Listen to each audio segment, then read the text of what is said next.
para que se cumprisse o que fora dito pelo profeta Isaías, que diz: Ele tomou sobre si as nossas enfermidades e levou as nossas doenças. Eu quero destacar versículo 7, vamos ler juntos versículo 7.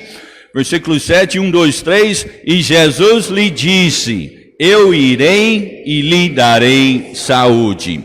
Nessa manhã eu quero falar sobre relacionamentos saudáveis. Pai, agradecemos ao Senhor por essa bênção de estarmos aqui mais uma vez na casa do Senhor, louvando e engrandecendo o teu santo nome. E nós sabemos que somente tu és digno do nosso louvor e honra e glória. E nós rendemos a ti, ó Pai, nossas vidas e nossa boca, para que o Senhor use para a glória do seu nome, ó Pai. Que o Senhor abençoe a mensagem da tua palavra, que teu Espírito Santo leva a tua palavra ao coração de cada ouvinte e que o Senhor nos leve mais perto de ti. Nós pedimos agradecidos em nome de Jesus. Amém. Relacionamentos saudáveis. Então, uma igreja é feita de relacionamentos. Uma igreja é feita de famílias. Então, às vezes, nós precisamos dar atenção para as alertas em nossos relacionamentos, para que nós tomamos a providência. Nós encontramos nessa história aqui pessoas doentes, né? Como costume dizer, a igreja é um hospital. A igreja não é um museu para enfeitar de santos. A igreja é um hospital para tratar os doentes. Amém? E nós entramos porque nós todos precisamos de ajuda. Todos nós somos pecadores. E aqui nessa história nós encontramos um leproso que Jesus curou. Nós encontramos um pai com filho de criação em sua casa que está doente, atormentado. E Jesus diz, versículo 7, eu irei e lhe darei saúde. E depois, versículo 14, nós encontramos na casa de Pedro, na própria casa dele, havia uma pessoa doente. Havia a sua sogra que adoentava. E daí a Bíblia diz, versículo 14, que Jesus tocou na mão dela e a febre a deixou e levantou-se e serviu. Então, assim que Jesus curou a sua enfermidade, ela começou a servir a sua família e servir Jesus livremente. E muitas vezes o que impede de nós servir na casa de Deus, de nós ser o que nós devemos ser para a nossa família e servir a nossa família, são doenças, né? Doenças, e não estou falando sobre doenças não somente físico, porque em verdade são 3 áreas que nós sofremos problemas de saúde, né? Nós temos enfermidade do nosso corpo, né? Enfermidade física. Nós temos enfermidade da nossa alma, né? Que é mental. E nós temos enfermidade do espírito, né? Que é emocional. E realmente, muitas vezes, o que impede as famílias de servir ao Senhor são enfermidades. Enfermidades, um casamento enfermo, um relacionamento enfermo, uma família, um relacionamento não saudável. Então, segundo os especialistas, eles dizem que há certos sinais, há certas luzinhas vermelhas, né, que são sintomas que alertam para um relacionamento, principalmente um relacionamento de casamento. Quantos são casados nessa manhã? Ok, então muitos aqui, na grande maioria, mas tem alguns sinais de alerta que um casamento está a caminho de problemas. Então, primeiro, eles dizem são 8 sinais, né? São nas mãos, né? O contato físico é muito raro ou inexistente, né? Quer dizer, não tem aquele toque, né? Segundo, são nos lábios, né? O beijo tem valor de medir o calor do amor. Mas como assim, pastor? Então, no beijo, realmente virou aquele beijo que você dá para a sua sogra, ou aquele beijo é aquele beijo de namorado, né? Então, mede, né, o calor do seu amor, né? Pode ver um alerta aí, né? A boca, né, às vezes as respostas ou as reações são ásperas, né? E realmente é um sinal, né? Um sinal que algo não está bem. O coração, né? Não há mais senso de amor. O rir é o melhor remédio, amém? Então não tem aquela alegria, encantamento. À vista, né? Você está vendo e olhando para fora do seu casamento. Há um problema, né? Quando seus olhos não estão fixos no seu parceiro, então estão olhando no outro lado, né, do muro. Também você se sente sozinho, mesmo estando juntos, né? O seu parceiro não está mais te protegendo, né? Há um alerta. Também na temperatura, né? Não briga mais, né? Você fala, mas pastor, é bom brigar, né? Mas um sinal quando um casal realmente está tão esfriada, tão afim, que elas não ligam mais, né? Não briga mais, né? Briga realmente acontece, mas é um sinal que você está lutando por seu casamento. Mas quando aquela pessoa está nem aí, não liga mais, acontece o que acontece, não é um bom sinal. Então nós devemos realmente nos comunicar. Daí, número 8, você vê o seu relacionamento como obrigação. Então esses 8 sinais foram dados, né, pelos psicólogos, e eles dizem que são sinais de alerta que servem para chamar a nossa atenção uma doença no relacionamento, mas não espera até que chegue no UTI para tomar uma providência, amém? Acontece muitas vezes que as pessoas, né, cheguem na igreja, o seu casamento já está no UTI, faz tempo, já está prestes a morrer, e daí naquele momento busque ajuda. Então vamos tratar e fazer o tratamento preventivo para ter relacionamentos saudáveis. Amém? E essa conferência realmente é para fazer um tratamento, né? Não somente para os casais, mas para toda a igreja, né? Para cuidar da nossa saúde espiritual. Mas vamos ver 3 coisas, como eu falei, isso é mais um estudo do que uma mensagem. Eu vou passar 3 coisas que vão ajudar na saúde dos seus relacionamentos. Em primeiro lugar, lembra-se, quem não comunica, se trumbica. Quem não se comunica, se trumbica. O que quer dizer isso? Então, quem não está comunicando, acaba se dando mal, né? Então, a comunicação realmente é muito importante. Veja comigo Provérbios capítulo 18. Provérbios capítulo 18.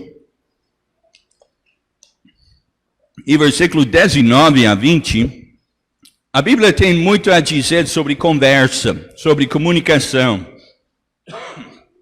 E versículo 19 diz: o irmão ofendido é mais difícil de conquistar do que uma cidade forte, e as contendas são como os ferrolhos de um palácio.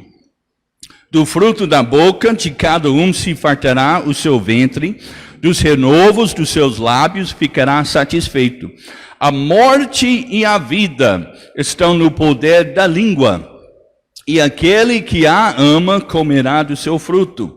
Aquele que encontra uma esposa acha o bem e alcança a benevolência do Senhor. Então, em outras palavras, nós devemos valorizar, né, as nossas esposas como o bem, né, como algo de muito valor. O pobre fala com rogos, mas o rico responde com dureza. O homem de muitos amigos deve mostrar-se amigável, mas há um amigo mais chegado do que um irmão. Então, comunicação. Comunicação, ninguém chega a nenhum lugar sem comunicação. Nós chegamos aqui nesses dias por meio de comunicação, né? O pastor comunicando com ele por zap, né? Ele mandou o endereço, daí nós procuramos, né, no Google Maps, e nós chegamos aqui por meio de comunicação. E realmente você não chega a nenhum lugar nos seus relacionamentos sem a comunicação. É importante que haja comunicação. Se fizer uma pesquisa perguntando como conseguiu ter um casamento abençoado, é interessante e sucedido, realmente a resposta vai ser: nós aprendemos a dialogar, conversar e comunicar bem. Então é importante que desenvolve um diálogo inteligente. O que é diálogo inteligente? Então, diálogo inteligente não é o que nós vamos comer para o almoço? O que nós vamos assistir? Qual jogo, né, de futebol tem? Não, um diálogo inteligente não é aquela conversa, né, assim, das coisas banais, mas diálogo inteligente é quando nós conversamos sobre assuntos relevantes, né, sobre assuntos que têm a ver com o nosso dia a dia. Quando acaba o diálogo, é sinal que o relacionamento está a caminho de adoecer e morrer. O divórcio é precedido pela morte do diálogo. Veja lá, versículo 19 de Provérbios. Aí a Bíblia diz: o homem ofendido é mais difícil de conquistar do que uma cidade forte, e as contendas são como os ferrolhos de um palácio. Então a pessoa cria barreiras, não há mais diálogo. A pessoa cria uma fortaleza para que ninguém entra e conhece aquela pessoa e resolve aquela questão. Isso não somente acontece entre famílias, mas acontece entre casais e acontece entre igrejas, membros de igrejas. Um irmão ofendido é mais difícil conquistar do que uma cidade forte. E Jesus, em Mateus capítulo 18, ele nos dá o caminho pelo qual nós possamos resolver uma desavença com o irmão. E o primeiro passo é sempre vai a ele e conversa com ele. Abre o jogo, conversando, vai se entendendo. Então é importante que desenvolve um diálogo inteligente. Segundo, desenvolve uma conversa franca com amor. Uma conversa franca. Às vezes nós somos francos, mas não com amor, né? Nós somos francos no sentido, você engordou, né? Ou você está comendo demais, ou você é relaxado, né? Então, incomodado. Então, às vezes nós usamos a franqueza, mas não com amor, né?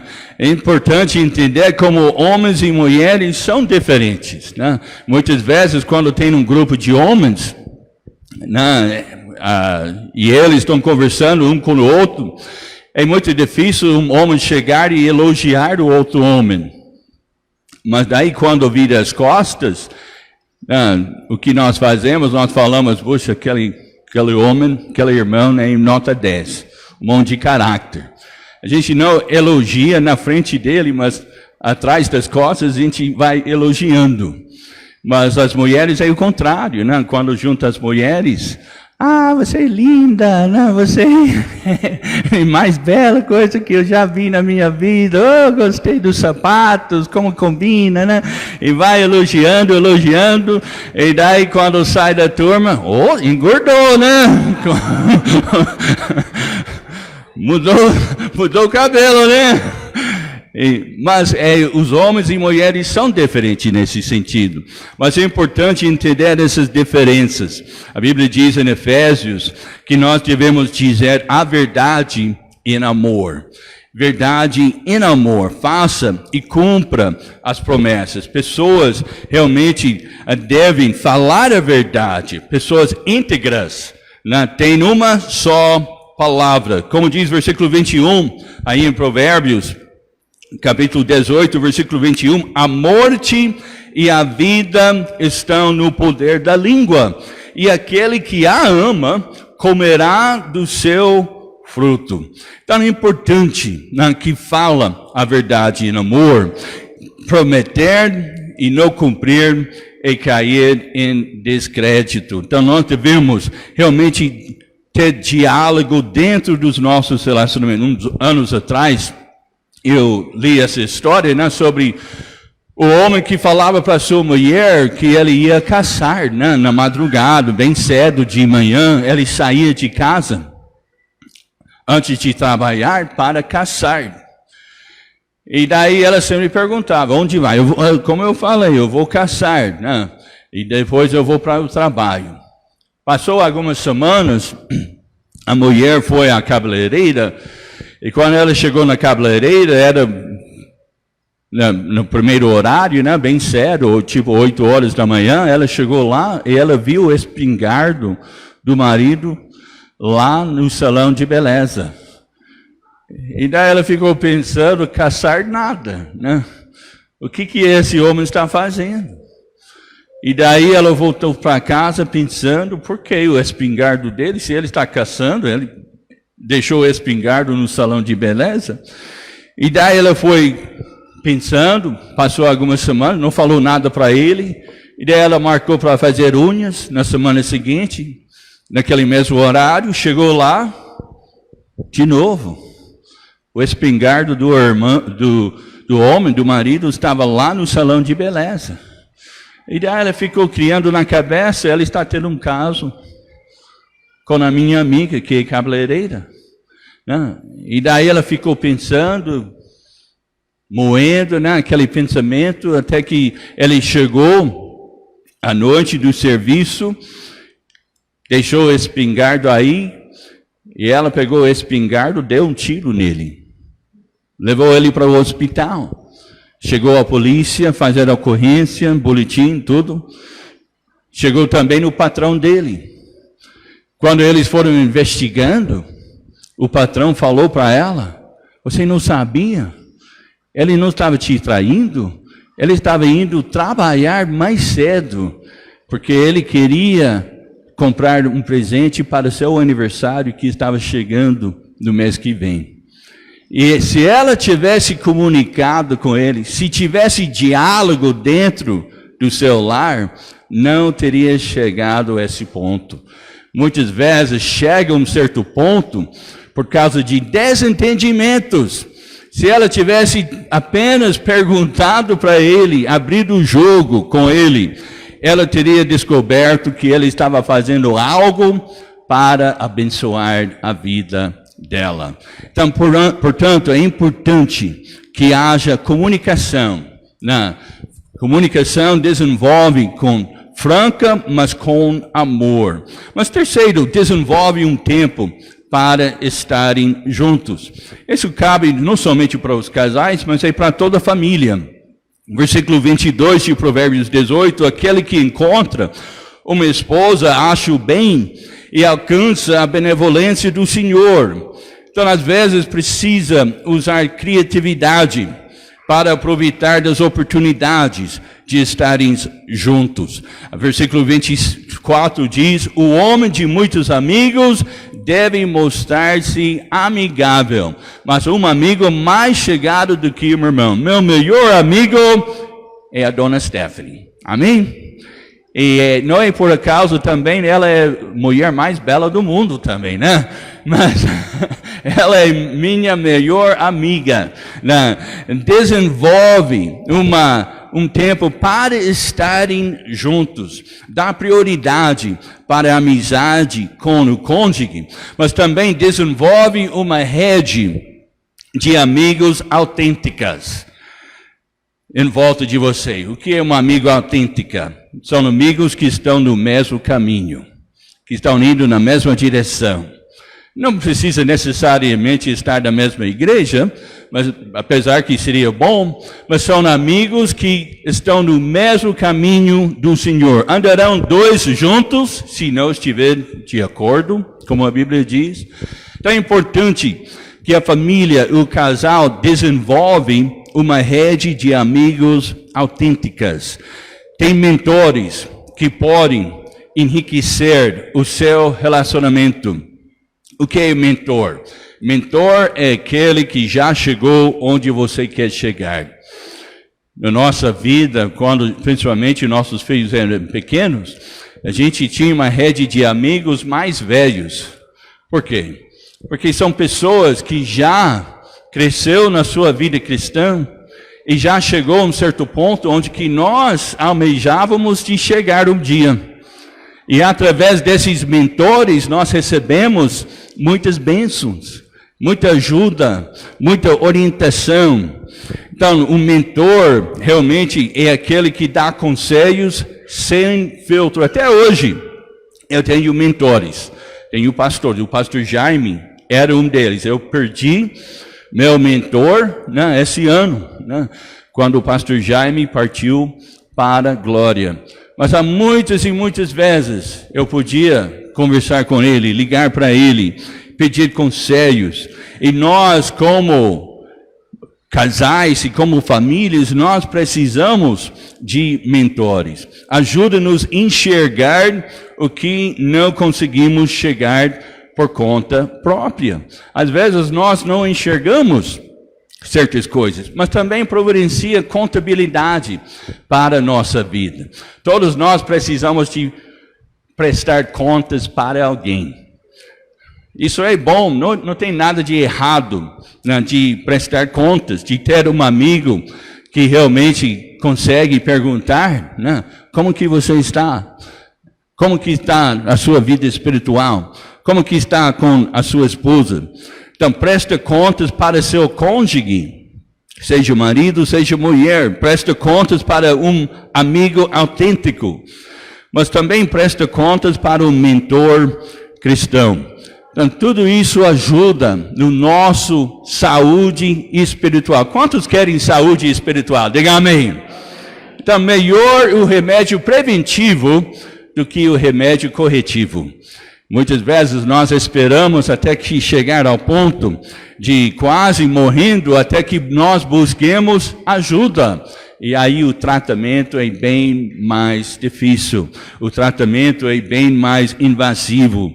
Então nós precisamos, em primeiro lugar, comunicar. Mas segundo, quem vive olhando no retrovisor acaba atropelando as oportunidades presentes. Então, segundo ponto. Então, não pode viver olhando no retrovisor. Essa semana, claro, né, comemorando nosso aniversário de igreja, nós olhamos no retrovisor. Mas a gente não pode viver no passado. Nós podemos olhar no passado para tirar algumas lições, mas quem vive no passado fica no passado e se torna uma relíquia, né?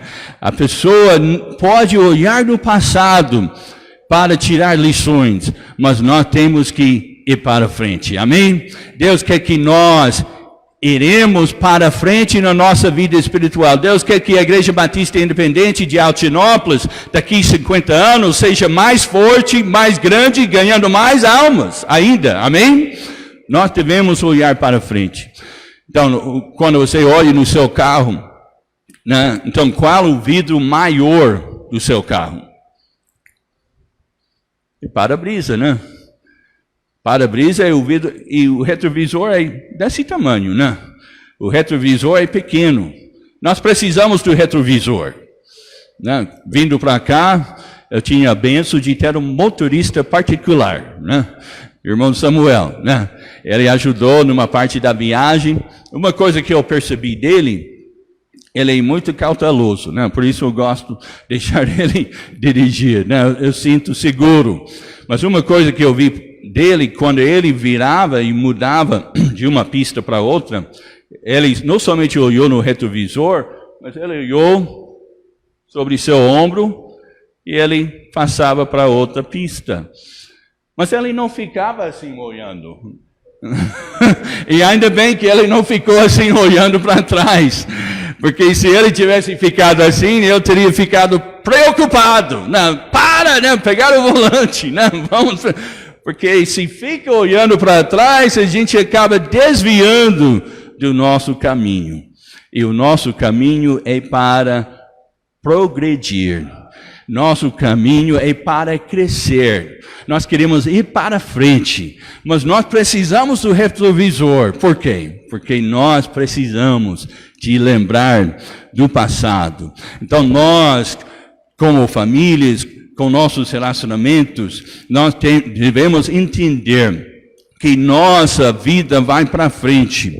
Então, o passado, muitas vezes, nós tiramos lições, mas também tem coisas do passado que é melhor esquecer, né? A Bíblia diz em Filipenses capítulo 3, irmãos, quanto a mim, não julgo que haja alcançado, mas uma coisa que eu faço, é que esquecendo-me das coisas que atrás ficam e avançando para as que estão diante de mim, eu prossigo para o alvo. pelo prêmio da soberana vocação de Deus em Cristo Jesus. Então, o apóstolo Paulo, um grande homem de Deus, ele chegou a um certo ponto na sua vida cristã, e ele olhou aonde ele tinha chegado, e ele falou, eu não estou onde que eu quero chegar. Eu quero continuar. Eu quero crescer mais ainda. Eu quero ganhar mais almas. Eu quero começar mais igrejas. Eu quero fazer mais para meu Deus antes de Cristo voltar. Eu quero prosseguir. Mas para que eu não seja atrapalhado no nosso prosseguimento, tem certas coisas que eu preciso deixar para trás. Eu não estou falando dos princípios, dos fundamentos. Eu não estou falando das raízes. Eu estou falando das queixas, dos erros, dos tempos que nós pisamos na bola. A gente não pode ficar olhando para trás, muito mais ainda, como casais, como famílias, não pode ficar enterrando o passado para jogar na cara do outro. A Bíblia fala sobre isso em Provérbios, capítulo 16. A Bíblia diz que o homem, versículo 27, o homem ímpio cava o mal. E nos seus lábios há como que uma fogueira. Às vezes nós fomos ofendidos e realmente aquela pessoa que nos ofendeu estava errado. Mas ao invés de perdoar, nós ficamos desenterrando e jogando na cara da pessoa, usando como arma, como diz aqui, nos seus lábios há como uma fogueira. Versículo 28, o homem perverso instiga a contenda, e o intrigante separa os maiores amigos. Como eu posso me livrar de um passado atribulado? Então, para de jogar a culpa. Melhor que deixe as ofensas enterradas e as injustiças enterradas, para que nós possamos crescer. Senão, acaba atrapalhando o nosso crescimento como casal, como família, como filho de Deus. Mas segundo, para livrar de um passado atribulado, foco no presente e em vista no futuro. Curte seus relacionamentos agora. Aproveite dos momentos agora. Essa igreja está num momento muito bom agora, depois da pandemia. Há muitas igrejas que estão mancando, que realmente estão arrastando, que estão passando por dificuldades. Mas graças a Deus os irmãos estão firmes. Amém? Mas Deus ainda quer fazer mais. Cada fase da vida nós devemos curtir no momento.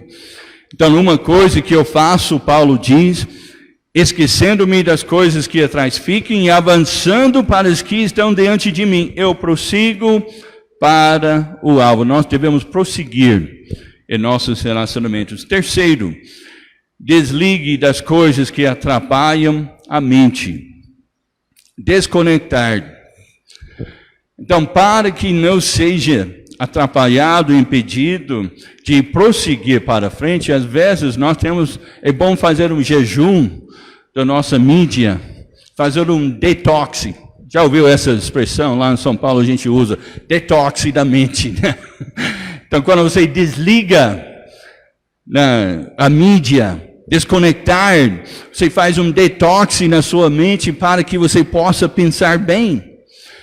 Então, as pesquisas revelam que a maioria das pessoas que moram em centros urbanos, desenvolvem mais estresse, ansiedade, depressão e outros transtornos, por causa sempre estão conectados.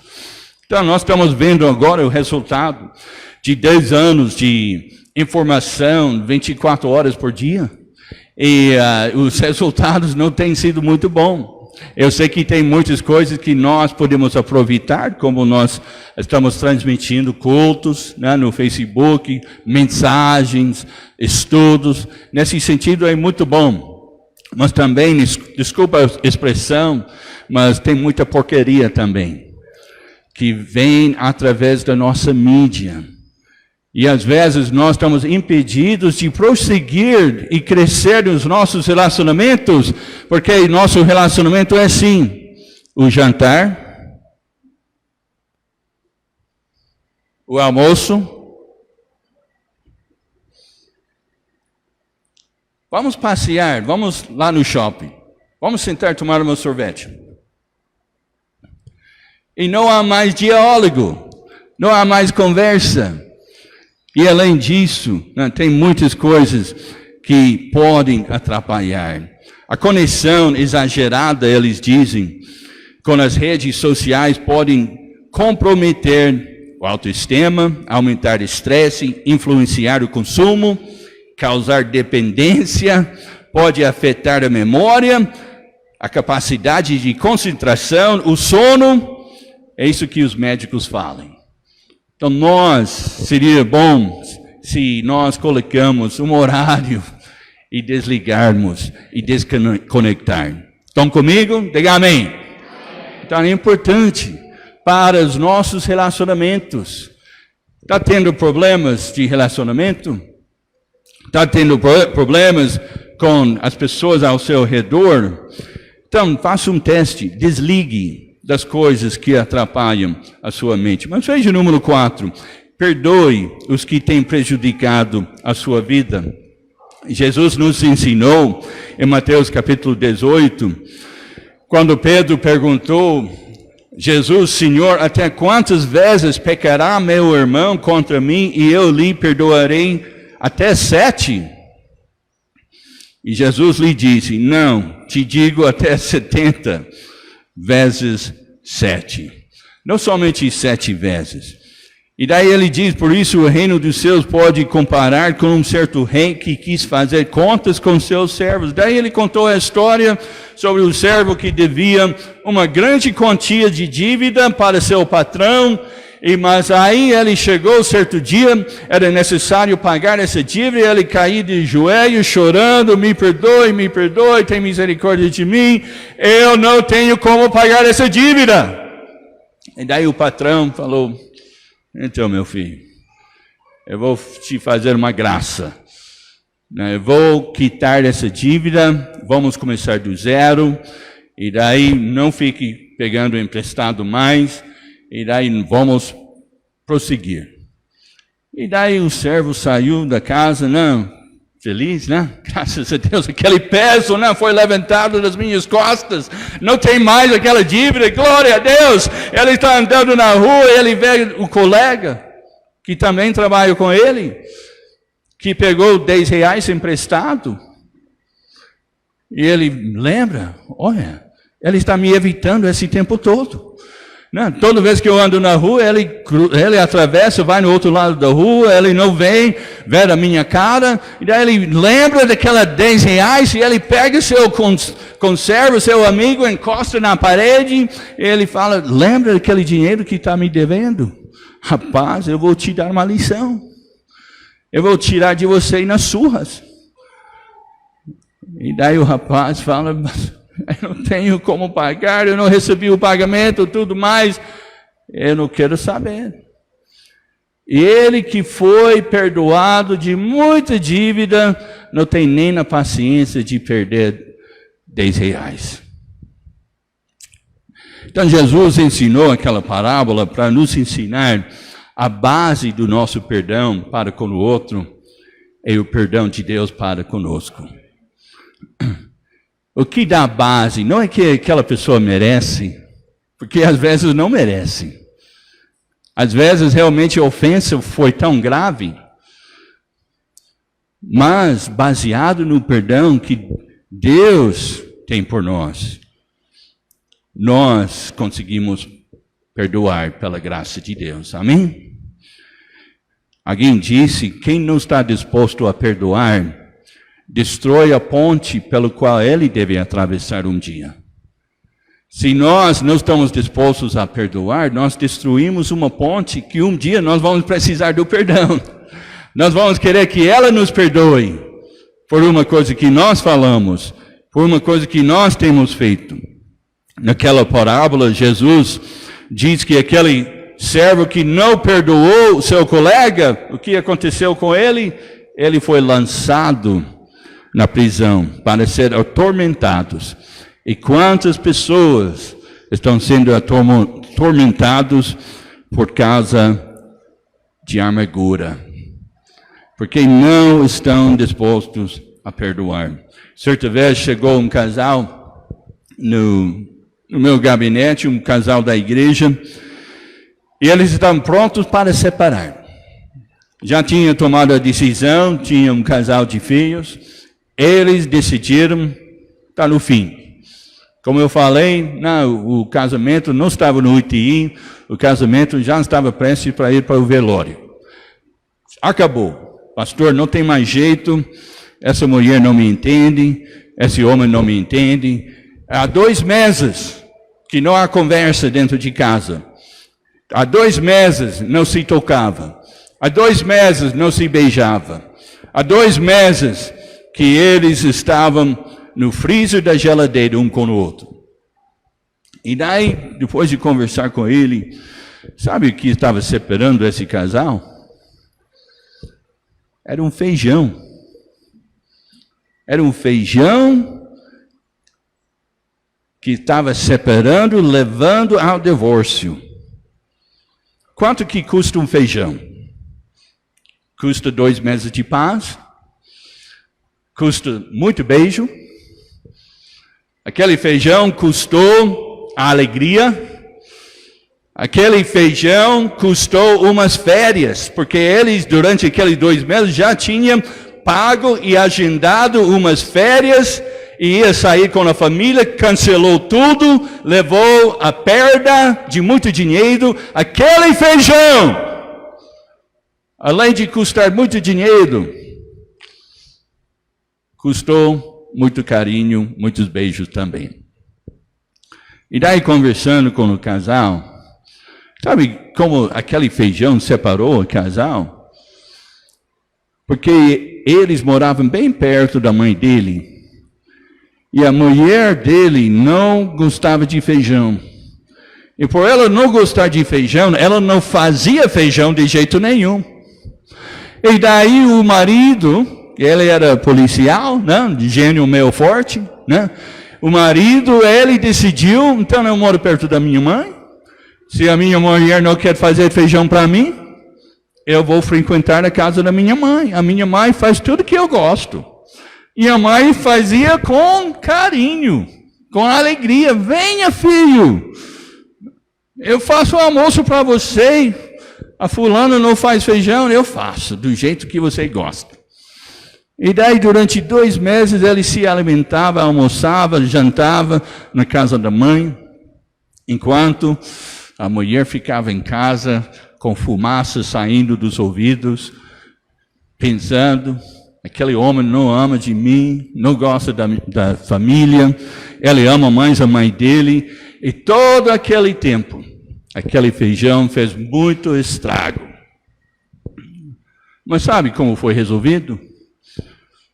Ela aprendeu a fazer feijão. E ele começou a almoçar em casa. E daí Deus restaurou o casamento. E até hoje, aqueles filhos que eram pequenos, eles são grandes, casados. A mulher, a menina, ela é advogada. O rapaz, ela é um sargento, como o pai dele, policial. E eles são casados até hoje. Não deixaram que aquele feijão separasse a sua vida. Não deixe o feijão separar a sua vida, amém? Então o feijão não precisa chegar nesse ponto. Só no base de perdão. Mas veja no 5º lugar, para livrar do passado, faça novas memórias. Faça novas memórias. Quantos casais não se encantem mais com o seu casamento? Então, a vida é feita de memórias. Os cientistas, eles estão começando a aprender o que a Bíblia já ensinava há muito tempo. Eles estão, nos últimos anos, nos últimos 2 anos, eles descobriram que o cérebro tem como recuperar de sequelas e o cérebro tem como se renovar. Impressionante. Tem nome desse tamanho, chama neuroplasticidade. O cérebro tem como se renovar. Pessoas que antigamente sofreram derrame e estavam paralisados de um lado, antigamente eles diziam não tinha cura, não tinha como. Mas agora eles têm tratamento para que o cérebro recupere daquilo. Acidente de carro, leva pancada. Antigamente não tinha como ajudar o cérebro. Mas hoje eles têm como fazer exercícios para recuperar o cérebro. Mas sabe, a Bíblia ensinava isso há muito tempo. A Bíblia diz, não sede conformados com esse mundo, mas sede transformados pela renovação do vosso entendimento. Sabe, você pode mudar e transformar a vida através da renovação do seu entendimento. É importante que nós renovamos nosso entendimento com memórias, né, boas para abençoar. Quando deixe que Deus renova a sua mente, vai ver que a vida e o mundo parecem diferentes. Pessoas que ficam assistindo o tempo todo o programa Big Brother, né? O que vão ingerir no seu cérebro, né? Com o tempo vai ter uma cosmovisão igual das personagens daquele programa. Seja crente ou não, se você ficar assistindo aquelas coisas, né, logo vai afetando a sua vida espiritual. Logo o casamento gay vai virar normal, ideologia de gênio. Tem sentido. Mesmo que a Bíblia condene essas coisas, se fica colocando na sua mente essas coisas, o aborto vai ser liberado, que Deus chama de assassino, o sexo com vários parceiros, ao mesmo tempo vai virar normal, Deus chama de prostituição. Então nós precisamos de uma renovação do nosso entendimento. Que Deus nos transforme por meio do nosso cérebro, sendo renovado pela palavra de Deus. Então, cria memórias. Eu e Stephanie, nós temos memórias. Viajamos de barco, de avião, de tuk-tuk. Alguém sabe o que é tuk-tuk? Tuk-tuk é uma moto de 3 rodas, né? E daí põe 2 passageiros atrás, tem um banco aí, e vai andando tuk-tuk. A gente já andava disso, nós dormimos no chão, dormimos na rede, dormimos no céu aberto. Então, tudo isso é para criar memórias, né? Nós temos muitas histórias juntos. Mas veja, no último lugar, para ter relacionamentos saudáveis. Terceiro, a família que serve ao Senhor juntos cresce unida na fé e no amor. Serve ao Senhor juntos. Quem pratica disciplinas espirituais promove a saúde de todos os relacionamentos, porque nossos relacionamentos começam no vertical, né? Então, quando está bem com Deus, está bem no horizonte também. Então, começa com nossa vida com Deus, começa com nossa vida espiritual. Então, a Bíblia diz, em Eclesiastes 4:9, melhor é que serem 2 e que 1, porque tem melhor paga do seu trabalho. Se alguém prevalecer contra um, os 2 lhe resistirão. E o cordão de 3 dobras não se quebra tão depressa. Então, nunca encontrei um crente que desviou de Deus, que está lendo a palavra de Deus diariamente, que está firme em oração, que tem uma vida ativa na igreja. Então, é muito importante, realmente, que nós desenvolvemos um hábito diário de leitura bíblica. Eu levantei cedo, fiz a leitura, né? Normalmente eu faço leitura de 2 capítulos em Jeremias, 2 capítulos em Salmos e 2 capítulos no Novo Testamento. E você fala, pastor, você faz isso porque está pregando hoje? Não, eu faço isso todos os dias. Isso faz parte da rotina. Então, desenvolve um hábito diário de leitura bíblica. Desenvolve diariamente uma vida de oração. desenvolve uma vida ativa na igreja.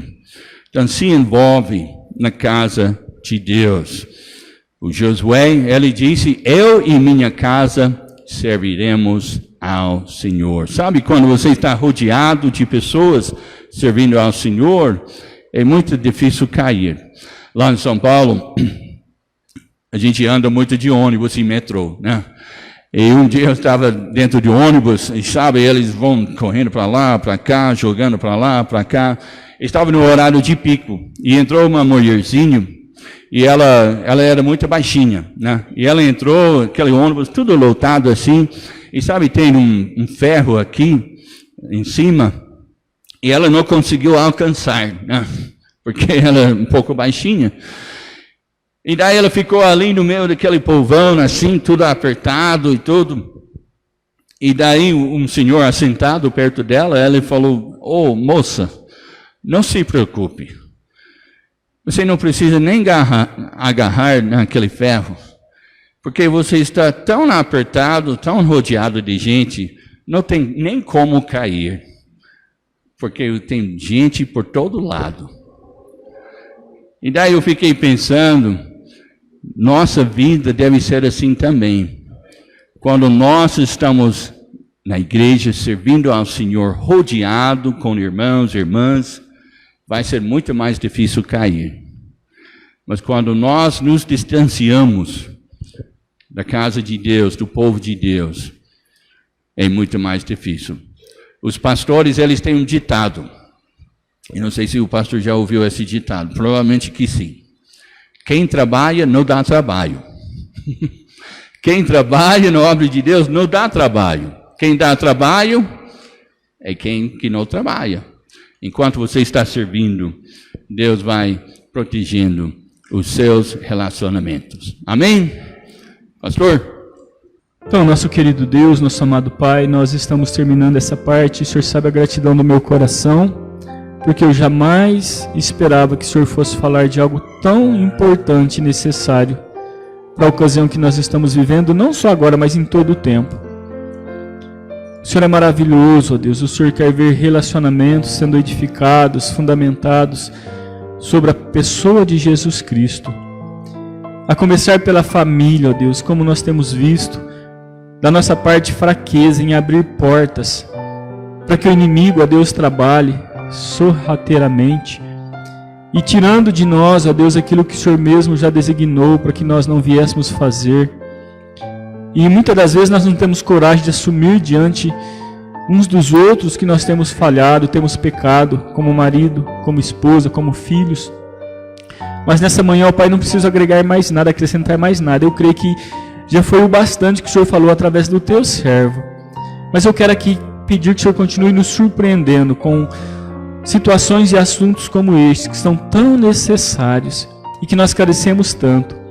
Mas o Senhor sabe que possa haver em nós ainda uma reserva, Pai, de não cedermos ao Senhor, de até tomarmos uma posição de chegarmos aqui, mas continuarmos com as nossas velhas práticas. Mas que não seja assim.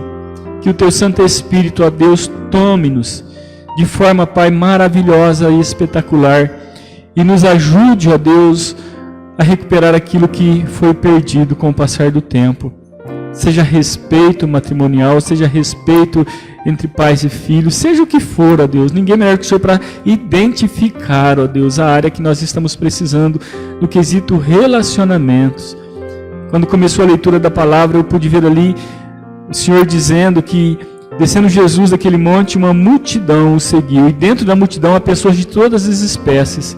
E aqui nós estamos, ó Pai, no número, que há a pessoa com todas as dificuldades, toda situação que cabe tão somente ao Senhor desvendar e curar. Cura relacionamentos, ó Deus. Cura o nosso coração. Renova nossa mente pelo Teu Santo Espírito. E perdoa, Deus. Perdoa o meu pecado como pai, como esposo, como pastor, como servo do Senhor. Perdoa o pecado da minha esposa, dos meus filhos. Perdoa o pecado do Teu povo. Perdoa o pecado da Tua igreja. Pai, ajuda-nos a fortalecer no Senhor para que possamos combater esse bom combate como igreja. Pai, cuidando dos relacionamentos, curando os relacionamentos. Se houver, ó Pai, alguma questão entre irmãos, Oh Deus, traga, por favor, para que seja curado. Só o Senhor tem, ó Pai, ali o método, o remédio ideal, ó Deus, que é a presença do Senhor, que é a ação do Senhor. Tem misericórdia de nós aqui no altar, pais que estão certamente rogando pelos seus filhos, esposa pelo seu marido, marido pela sua esposa. Oh Deus, não permita que venhamos perder com o passar do tempo a visão do valor que o Senhor dá para a família. Oh Deus, tem misericórdia de nós, tem compaixão de nós.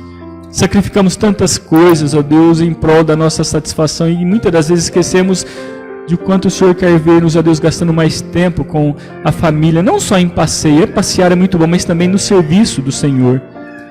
Tem misericórdia de nós, em nome de Jesus. Amém.